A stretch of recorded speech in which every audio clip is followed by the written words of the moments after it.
কি জানো তো, আমার চ্যানেলে অনেক দিন ভ্লগ আসেনি। আমার পড়াশোনার চাপে, কারণ আমি ক্লাস 10-এ পড়ি। একটু তো পড়াশোনা, একটু না অনেকটাই পড়াশোনার চাপ আছে। আমি ক্লাস 8-এ যখন আমার পড়াশোনার জীবন নিয়ে যখন আমি আমার ইউটিউব স্টার্ট করি না, তখন তো চাপে আমি ব্লগই দিতাম না। ক্লাস 9-এ যখন পড়ি তখন থেকে আমি ব্লগটা মানে ইউটিউবটা প্রপারলি স্টার্ট করি, ব্লগ দিই আমার চ্যানেলে। তো তোমরা আমাকে ভালোবাসা দাও, অ্যান্ড তার জন্যই আমি এখন আমার পড়াশোনাটাকে সামলে আমি তোমাদের জন্য ব্লগ বানাই। কিন্তু পরীক্ষার সময়টা জানো তো, চলে গেলে না আর ফিরে পাবো না। তাই মন দিয়ে না পড়ার চেষ্টা করি। জানি না কতদূর কি করতে পারি, বাট আমি খুব নিজের মনের মতো করে পড়ে আমি চেষ্টা করি। জানো তো, এখন না আমাকে অনেকেই বলে, আমি আগে খুব ভালো স্টুডেন্ট ছিলাম পড়াশোনায়, কিন্তু আমার বাবাও আমাকে বলতো। কিন্তু এখন না সবাই আমাকে বলে কি আমি বাজে স্টুডেন্ট হয়ে গেছি। বাট নিজের সম্বন্ধে না, দেখবে যত বড় হবে তোমরা, নিজের সম্বন্ধে না বাজে কথাটা না শুনতে না ভালো লাগবে না। ভালো লাগবে যে নিজের সম্বন্ধে কোথায় তুমি ভালো কথা শুনছো, কে তোমাকে অ্যাপ্রিসিয়েট করছে, কে তোমার নামে বদনাম করছে, তোমার এক ফোঁটাও লাগবে না। তাই আমি রাত সারা বছর না পড়লেও আমি পরীক্ষার সময়টুকুনি যথেষ্ট পড়ার চেষ্টা করি, এবং জানি না আমি কতদূর কি করে উঠতে পারি। কিন্তু আমার মাধ্যমিকটা আসার আগে আমি যথাসাধ্য চেষ্টা করব তোমাদেরকে এই বছরের শেষ অবধি ভালোভাবে ব্লগগুলো দেওয়ার। তোমরা আমার পাশে থাকবে আমি জানি। তো দেখতেই পাচ্ছ আমি এখানে ভোরবেলা উঠেও পড়াশোনা করছি, রাত্রেবেলা পর্যন্ত অনেকটা পড়েছি, এবং ভোরবেলা থেকে আমি পড়াশোনা করেছি। আমি ভোরবেলা উঠে পড়ি অ্যান্ড রাত্রির 2-2-2:30 পর্যন্ত পড়ি। এই কারণে আমার চ্যানেলে ভ্লগ আসে না। প্রায় 1 মাস আগে পর্যন্ত আমার চ্যানেলে যেখানে ব্লগ এখন আর আসে না। এভরিওয়ান, এখন বাজে হচ্ছে 10:30। এখন আমি পড়াশোনাই করছি, যেখানে আমার বই টই রয়েছে। আমি এখনও পড়াশোনাই করছি এবং পড়বো, বিকজ আমি 2টোর সময় পরীক্ষা দিতে যাব।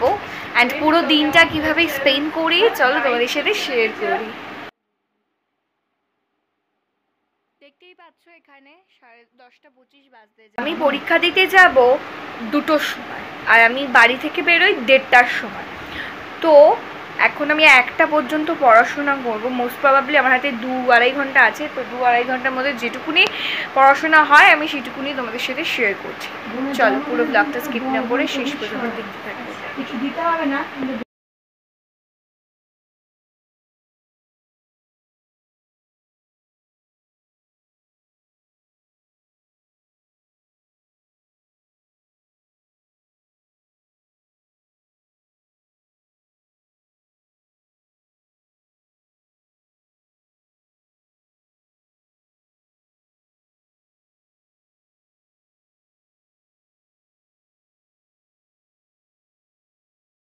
তো এভরিওয়ান, আমি স্নান করে চলে এসেছি। এখন বাজে হচ্ছে 12:40। আমি 1:30টার সময়, 1:30 কি 1:15-20 নাগাদ বেরোবো। যদি তোমরা আমার পাশের ব্যাকগ্রাউন্ডে কোনো রকম কিছু শুনতে পাও, তাহলে সেটা হচ্ছে ওপরে পুজো হচ্ছে নীলু সেনের বাড়িতে। ওই কারণে নীলু সেন সকাল থেকে আজকে আমাদের বাড়িতে আসেনি। তো আজকে হচ্ছে আমার ফিজিক্যাল সায়েন্স পরীক্ষা, জানি না কি করবো, এখনও বই নিয়ে বসে আছি। তো চলো স্কুলে যাওয়ার আগে তোমাদের সাথে কথা বলে তারপরেই যাব। সো এভরিওয়ান, এখন বাজে 1:20। আমার মা আমাকে বেনি করে দিচ্ছে, আর এখন আমি স্কুলে বেরোচ্ছি পুজো বলছি, সরি, পরীক্ষা দেওয়ার জন্য। আর ওপরে আমাদের মনসা মায়ের পুজো হচ্ছে নীলু সেনের বাড়িতে। তো চলো স্কুল থেকে এসে তোমাদের সাথে কথা বলছি। আমি স্কুল থেকে চলে এসেছি, 4টে এখনো বাজেনি। তো দেখতেই পাচ্ছ আমি জাস্ট ড্রেসটা চেঞ্জ করেছি অ্যান্ড অল, আর বেনিটাও এখন ওই রিবন দিয়েই বাঁধা আছে। তো চলো এরপর লাঞ্চ করব, তারপর বিকেলবেলা ওপরে নীলু সেনের বাড়িতে যাব। আমরা সবাই মিলে, আমাদের বাড়িতে সবাইকে বলেছে, সবাই মিলে যাব। চলো পুরো ব্লগটা স্কিপ না করে শেষ পর্যন্ত দেখতে থাকো। আর এখানে একজন আমার বাড়ির সুপারভাইজার দাঁড়িয়ে আছে, কামে এই যে আমার দিদি। বাবা মুখটা ঘামে ভরে গেছে। তো চলো পুরো ব্লগটা স্কিপ না করে শেষ পর্যন্ত দেখতে থাকো। আমি তো স্কুল থেকে এসে লাঞ্চ করে তারপরে হচ্ছে আমি ঘুমিয়ে পড়েছিলাম না, একটু কাজও ছিল আমার, কাজ করছিলাম, তারপরে আমি ঘুমিয়ে পড়েছি। এখন বাজে হচ্ছে 8:20। তো এখন আমি যাব হচ্ছে নীলু সেনের বাড়িতে রেডি হয়ে। আমার ওই বাড়িতে যারা আছে আর কি তারা আসছে, কেউই না, 2জন আসছে, বাকিরা নেই, বাকিরা কাজে গেছে, দাদারা সব। একজন আসছে না, যাই হোক। তো চলো রেডি হওয়া যাক। তো এভরিওয়ান, আমি না কোনো জায়গায় যাওয়ার সময় ইনসিডেন্টে ভুগি, সেটা আমি তোমাদেরকে বলছি। হ্যাঁ, সেই ইনসিডেন্টটা হচ্ছে আমি আমার এই চুলে কি হেয়ার স্টাইল করবো, বিকজ তার সময় আমি একটা খোপা করি। আমার মনে হয় কি আমি চুলটাকে খুলে রাখতে, বাট খুলে রাখতে আমার মা একদমই দেয় না, মানে জায়গা বুঝে আমাকে খুলতে দেয়।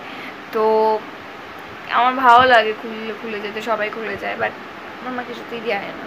তো দেখা যাক, চুলে টাই আপটা করে নিই, আবার সেই পুরোনো টাই আপ। ওই টাই আপে আমাকে খদ্দার লোক দেখে দেখে পাগল হয়ে গেছে, তাও আমাকে ওই টাই আপই করতে হবে। চলো করা যাক। মাখবে দেখো না, এবার এটা আই ক্রিম মুখে মেখে যাবে আমার। আমার মা আই ক্রিম মেখে। কোথায়? মেকআপ হাউস থেকে তো আমার মেকআপ গুলো বাইরে বের করা। দেখো না, দিদি ফোন করেছে।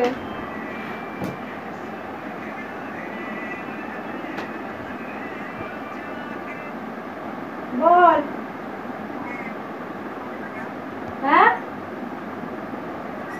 হ্যাঁ,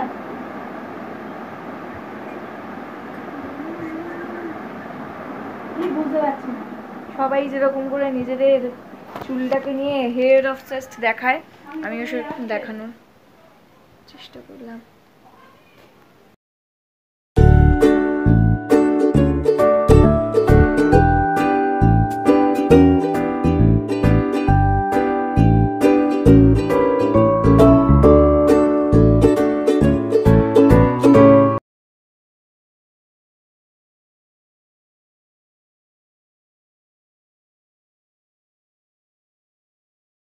সো এভরিওয়ান, আমি চলে এসেছি বাড়িতে। এখন বাজে হচ্ছে 10:35। তো আমি এখন হিস্ট্রি পড়বো, কারণ কালকে আমার হিস্ট্রি পরীক্ষা আছে। তা কালকেই শেষ হওয়ার কথা ছিল, বিকজ কালকে ইয়েস্টারডে যে পরীক্ষাটা ছিল লাইফ সায়েন্স, সেই পরীক্ষাটা আমার হয়নি, ক্যান্সেল হয়ে গেছিলো। তো সোমবার দিন আছে ওটা, তো মোস্ট প্রবাবলি কালকেই আমার শেষ হয়ে যাওয়ার কথা ছিল। তো চলো পুরো ভিডিওটা এখানেই এন্ড করছি। যদি ভিডিওটা ভালো লাগে like comment share and subscribe করতে ভুলবে না। অ্যান্ড তোমাদের সাথে আমার একটা কথা শেয়ার করার আছে, কি আমি একটা ভিডিও তোমাদেরকে এর আগে যেটা ছেড়েছি আর কি, যে ভিডিওটা, সেটা হচ্ছে আমি কবে শ্যুট করেছি জানো? সেটা হচ্ছে আমি শ্যুট করেছি ওই আগের মাসে 7 না 8 তারিখ সামথিং, ওই সেদিনকে। আর আমি এই মাসের 10 তারিখের আগে মোস্ট প্রবাবলি আমি ভিডিওটাকে এডিট করেছি, বিকজ আমার পরীক্ষা চলছিল ওই রকম সময়ই, আমি ওই রকম পিরিয়ডে, পরীক্ষা চলাকালীন পিরিয়ডসেই আমি আর কি ভিডিওটাকে এডিট করেছি। এডিট করে আমার ফোনে রাখা রয়েছে। 10 তারিখ না আসলে আমি কোনোদিনই ভিডিওটা ছাড়তে পারবো না, বিকজ আমার ওটার একটা ডেট আছে, যেই ডেটের মধ্যে আমাকে আমার ভিডিওগুলোকে আপলোড করতে হবে আমার অ্যাকাউন্টে। সো চলো এই ভিডিওটা স্কিপ না করে, এই ভিডিওটা আবার বলছি স্কিপ না করে, সরি। যদি ভিডিওটা ভালো লাগে তাহলে কমেন্ট করে জানাতে বলবে না কেমন লাগলো। আর এরপরে খুব সুন্দর সুন্দর একটা ব্লগ আসছে, সেটা দেখার জন্য ওয়েট করো। বাই। কি হয়েছে তোমার? কি হয়েছে বলো, তোমার কি হয়েছে বলো। আপ্পা দাও আমাকে একটা, আমি বলটা দেবো। আপ্পা দাও। কি হয়েছে? আমি কে বলে দাও এখানে, জোরে বল। মাউ দিদি। শুধু আমার। আমি নিউসেন। আমি নিউটন। ওকে ঢিচকাও করে দাও। বলো গুড ইভিনিং সবাইকে। বলো গুড ইভিনিং সবাইকে। সবাই ভালো আছো? আশা করছি সবাই ভালো আছো। নমস্কার। হাত দুটো জড়ো করো, হাত দুটো জড়ো করো, এই যেরকম জনগণ মনোয়ধি বলো।